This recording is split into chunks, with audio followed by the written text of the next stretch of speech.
we still cannot effectively predict when an earthquake will strike, sensitive monitoring equipment all over the world can now provide us with important information about location, size and probable impact.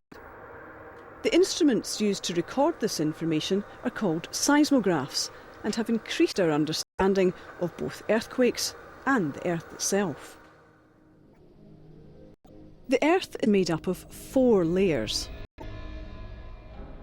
The inner core, a solid metal.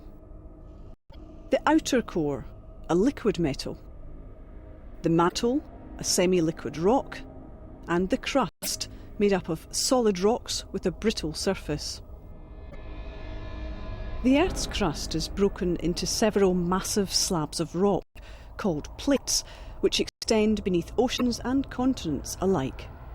They are constantly moving, one against the other, as they drift on the hot liquid rock of the mantle beneath. Huge pressures are building up all the time, particularly along the plate boundaries where any 2 plates meet. An earthquake occurs when 2 large masses of rock, which are being pushed one against the other, suddenly find they can't stand the pressure anymore.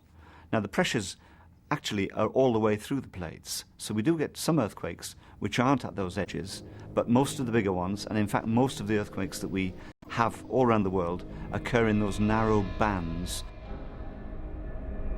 The plates can move in one of 3 different ways.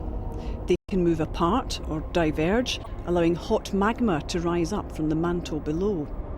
The expansion places a tremendous strain on the plates, forcing them apart.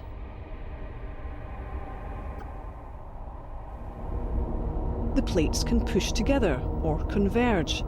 When this happens, either one plate is forced beneath the other, or, if neither plate will move downward, they continue squeezing together until the rock pushes up to form mountains. And at transform plate boundaries, the plates scrape past each other in opposite directions. When the pressures continue to build, it creates high levels of friction. This stops the plates from moving until the pressures overpower the friction and, with a sudden snap, the plates jerk past each other. Any one of these movements can attack weak points in the crust, creating large cracks or faults.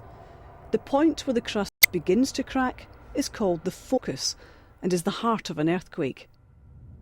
The release of all that stored up energy pumps out seismic or shock waves in every direction. On the surface, directly above the focus, is the epicentre, and this receives the worst effects of the waves.